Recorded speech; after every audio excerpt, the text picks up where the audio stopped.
Bonjour, aujourd'hui nous allons travailler sur la découverte d'un son et de la façon d'écrire ce son.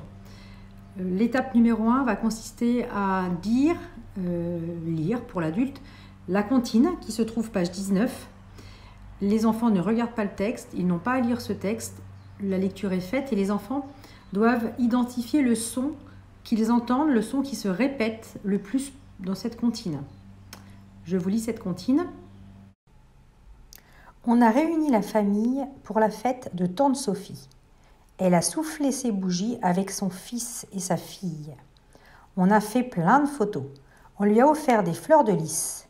Et pour finir, comme il faut, on a tiré un feu d'artifice. Bien, vous avez remarqué sans doute que j'ai fortement insisté à chaque fois qu'un mot contenait le son qui nous intéresse aujourd'hui, le son F. L'idée maintenant, ça va être que l'enfant retrouve le maximum de mots contenant ce son à l'intérieur de la comptine. Vous, adultes, vous allez pouvoir écrire ces mots, soit en script, soit en cursif, éventuellement avec les capitales d'imprimerie, pour que l'enfant identifie la ou les façons d'écrire un son. Là, évidemment, sur le son F, l'enfant va devoir identifier deux façons d'écrire le son F, soit la lettre F, soit PH. Il faudra également noter que dans certains mots, on va se retrouver avec deux F, comme dans le verbe offrir. Voilà donc listés tous les mots contenant le son F de notre comptine. Je choisis ensuite quelques mots dont seul le son F est un son nouveau pour que l'enfant puisse identifier la lettre ou les lettres qui font le son F. Dans notre cas, les mots que j'ai soulignés en rouge sont suffisants pour que l'enfant puisse identifier quelles sont là où les lettres qui font le son F. Vous pouvez bien sûr l'aider si l'enfant a des difficultés, le guider, mais au final, l'enfant doit être capable de retrouver sur au moins quelques mots là où les lettres qui font le son qui nous intéresse aujourd'hui.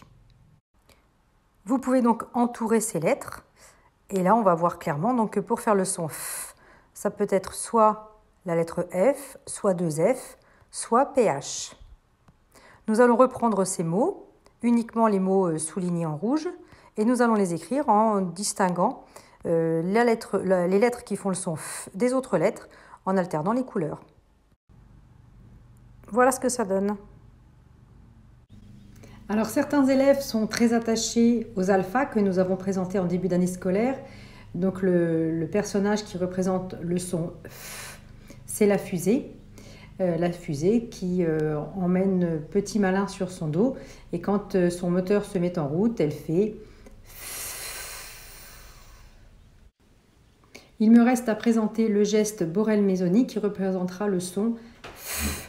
Donc pour ce faire, vous mettez votre main à l'horizontale et vous faites ce geste. Donc là, je fais... Ceci représente la boucle du F qu'on écrit en attaché et puis la barre du F pour un cas plus général. Donc voilà. Premier jeu à faire avec les enfants, ça va être d'identifier si un mot contient ou non le son F. Donc on va proposer aux enfants plusieurs mots et nous glisserons parmi ces mots des intrus qui contiendront le son V. Deuxième jeu, dans quelle syllabe? Cette fois-ci, vous n'allez utiliser que des mots qui contiennent le son F et l'enfant devra dire dans quelle syllabe il entend le son F. Première, deuxième, troisième. Exemple, dans le mot siffler, dans quelle syllabe est-ce que j'entends le son F? Dans la deuxième, si-fler. Fenêtre, alors en maternelle, les enfants étaient habitués à ne scander que les syllabes réelles, j'ai envie de dire. Fenêtre ne comportait que deux syllabes. Maintenant qu'ils sont en CP, j'essaie de les sensibiliser à l'écriture des E muets à la fin des mots. Donc sur un mot comme fenêtre, c'est pas très naturel, mais on va essayer de prononcer fenêtre. Donc on va considérer que le mot fenêtre contient trois syllabes. Donc dans fenêtre, dans quelle syllabe entends-tu F? Dans la première, qui fait feu. J'essaie d'insister aussi pour que les enfants prononcent la syllabe en entier, pour qu'ils prennent conscience que dans fenêtre, c'est d'abord la syllabe feu. Donc je vais avoir besoin du son F et du son E. On peut également proposer les mots confiture, éléphant, pharmacie, dauphin. J'essaie à chaque fois d'utiliser des mots qui contiennent les différentes graphies du son. Graphie, c'est-à-dire les façons d'écrire le son. Un F, deux F et bien sûr le PH. Je choisis ensuite quelques mots que l'enfant est capable d'écrire. Par exemple, fourmi. Tous les sons ont été appris et l'enfant est capable d'écrire fourmi. L'idée, ça va être que l'enfant sache que dans fourmi, la première syllabe, c'est four, la deuxième, mi, et donc qu'il écrive four. On lui précisera que c'est bien son F est fait avec la lettre F. Donc F, ou, R, donc four, puis la deuxième syllabe, mi, m, i. Nous allons ensuite avoir des mots référents qui seront les mots des affichages de classe. Donc quand je ferai une dictée, quand je demanderai aux enfants d'écrire le son F, je pense à leur préciser qu'il s'agit du F de fumer, ou alors du F de photo, ou alors du F de offrir. Votre enfant est revenu à la maison avec ce petit outil qui reprend, comme vous pouvez le constater, l'affichage de classe, sauf que j'y ai ajouté le geste Borel-Mésoni. Donc là, vous voyez la petite fille qui a la barre horizontale et la petite flèche qui indique comment on bouge le bras. Et puis, juste en dessous, vous avez les alphas qui représentent le son F. Donc voilà, ça c'est un petit outil que nous utiliserons quand nous ferons des dictées. Votre enfant est maintenant prêt à lire son manuel à la page 19. Je profite de cette vidéo pour expliquer les différents modules. Je relis, je lis des syllabes, je m'entraîne et je déchiffre. Dans le « je relis », l'oreille est dessinée, elle signifie j'entends le son F. À côté, le mot qui est proposé est un mot qui est issu de l'histoire que nous sommes en train de lire. Je lis des syllabes. Dans cette partie, l'idée, c'est vraiment l'intérêt principal, c'est que l'enfant lise les syllabes qui sont en gras et puis qu'il lise le mot qui est à côté.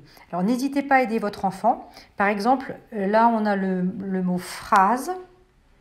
Nous n'avons pas encore vu le S qui faisait Z. Donc, il y a des sons qui n'ont pas forcément été vus dans cette partie-là. Donc, dans cette partie, n'hésitez pas à aider votre enfant. En dessous, je m'entraîne. Là, ce ne sont que des sons que nous avons déjà travaillés. Là, il faut vraiment que l'enfant soit capable de lire toutes ces syllabes le plus vite possible, dans le désordre, en avançant, en reculant. Enfin, à vous de vous amuser, vous les montrez au hasard. Là, les enfants adorent jouer le contre-la-montre. C'est vraiment quelque chose qui les amuse, qui les motive. Donc, n'hésitez pas à le faire. Et en dessous, je déchiffre. Donc là, vous n'avez que des mots qui peuvent être lus, puisqu'ils contiennent tous des sons que nous avons déjà travaillés. Et les lettres muettes, les E muets ou les T, sont inscrits en gris clair. Bon, ça, vous avez déjà dû le remarquer depuis le début de l'année scolaire. Donc, si on voulait donner une priorité dans cette page, c'est « Je m'entraîne et je déchiffre ». Travaillez bien les enfants. On va pouvoir passer aux exercices de phonologie, donc dans le cahier d'exercice à la page 9. Alors c'est toujours le même type d'exercice, les enfants connaissent en général. Premier exercice, on entoure les dessins quand on entend F. Vous noterez les adultes que les pièges contiennent le son V. L'exercice suivant, l'exercice numéro 8, ce ne sont que des mots qui contiennent bien le son F. Et l'enfant va devoir cocher la case qui correspond à la syllabe dans laquelle on entend le son F. Partie du dessous. On va entourer les lettres qui font le son F dans l'exercice 9. L'idéal, c'est que l'enfant arrive à lire la phrase. S'il n'y arrive pas, vous la lisez avec lui. Exercice numéro 10, il va falloir compléter avec la lettre F ou la lettre V. Donc je reprends toujours, c'est le même principe, cette fameuse confusion. Exercices 11 et 12 qui sont marqués d'une petite étoile signifie qu'ils sont optionnels. Après, vous êtes à la maison, prenez le temps de les faire avec votre enfant. Écrivez les syllabes qui composent chaque mot. Si je prends l'exemple du mot éléphant, 3 syllabes, et, les, fan. Dans la première case, je vais écrire juste le et, dans la deuxième, les, et dans la troisième, fan. Il s'agit de faire la même chose pour tous les autres mots. Idem, si l'enfant arrive à lire les mots, c'est mieux. S'il n'y arrive pas, on l'aide à découper également. Il peut faire des petits traits pour marquer la fin d'une syllabe et après il recopie seul. Et enfin, dernier exercice, 12. Vous avez tout un ensemble de syllabes qui sont toutes mélangées et l'enfant doit reconstituer 3 mots. Il peut s'aider des dessins, bien sûr, qui le guident sur la constitution des mots.